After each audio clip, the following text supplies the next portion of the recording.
Dokom mengenai RPP Kurtilas yang ada di sekolah ini. Perkenalkan, nama saya Nurlaila dengan NPM 0371220092. Nama saya Olivia Julia Samsudin dengan NPM 0371221004. Nama saya Luna Latima dengan NPM 0371221003. Nama saya Syafa Rizkia dengan NPM 0371221008.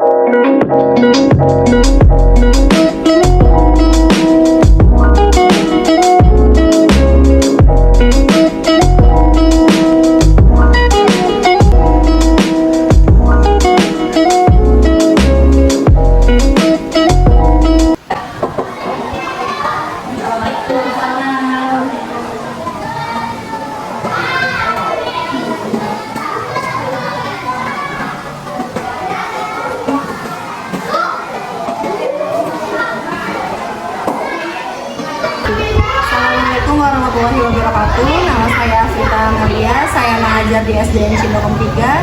Saya mengajar kelas 5A. Sampai saat ini saya sudah mengajar 7 tahun. Kurikulum di sekolah ini masih menggunakan kurikulum Merdeka dan kurikulum 2013. Kurikulum Merdeka sudah dilakukan pada kelas 1 dan 4 saja. Tahun depan baru akan direalisasikan di kelas 2 dan kelas 5. Tujuan pembelajaran pasti akan tercapai karena sekolah menetapkan target untuk mencapai tema dalam pembelajaran. Apakah ada kendala dalam mencapai tujuan pembelajaran? Pasti kendala ada dari segi saya sebagai pengajar atau dari anak-anak. Terkadang materi yang diberikan terlalu banyak, waktunya sedikit, anak-anak belum mengerti, evaluasinya juga mepet. Lalu menurut Ibu, kurikulum Merdeka itu kan bikin anaknya masuk ke pos-pos gitu ya kalau dibaratin. Kan beda sama kayak kurikulum 13 yang udah emang sudah satu poin semua sama.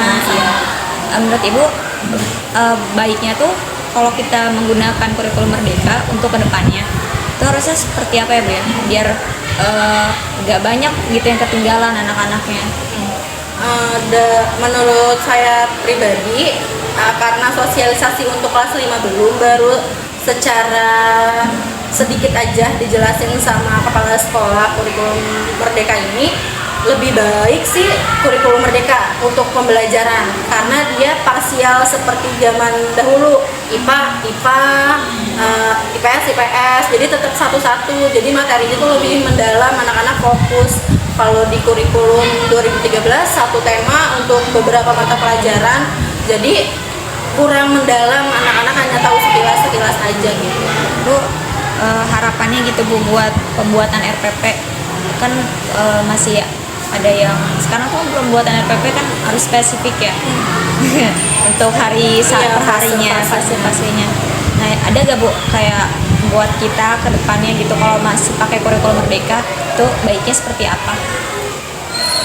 Kalau untuk sebenarnya lebih mudah pengerjaannya pakai kurikulum Merdeka karena kita udah tahu semua apa yang harus kita lakuin, pengembangannya ada semua. Kalau di kurikulum 2013 kan cuma sub-subnya aja, tapi kalau di kurikulum Merdeka itu udah benar-benar detail, tapi sedikit bacaannya sedikit, tapi itu detail buat kitanya lebih enak. Kalau di tema-tema kayak gitu kan lebih banyaknya berpikir kritis ya Bu ya anak-anak. Makanya kan kalimatnya sedikit-sedikit. Berarti tuh langkah awalnya tuh yang harus lebih tahu duluan tuh gurunya atau anaknya Bu? Untuk RP? Iya, buat RP-nya. Gurunya dulu. Karena kan kita punya buku khusus guru yang kurikulum juga kan sudah dibentuk, udah dibuat sebelum anak-anak masuk ke semester yang baru. Kita tetap mengacu ke silabus dan kurikulum.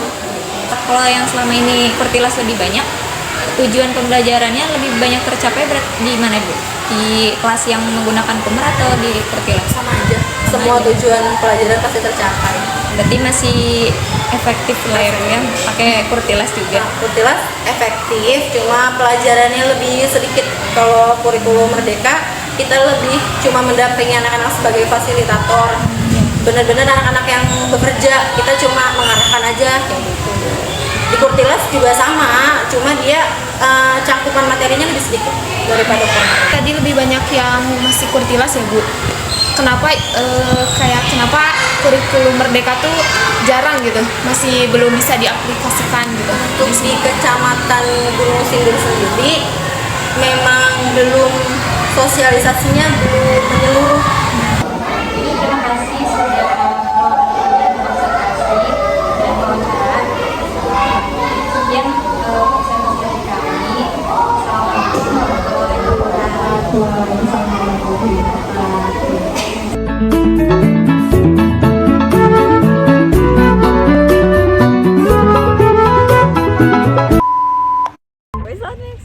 nyebutin MPM lagi. Kata gue lagi balikan lagi dari awal. Coba tuh gedang ya. Assalamualaikum warahmatullahi wabarakatuh. Kami dari kelas 4B kelompok 3 akan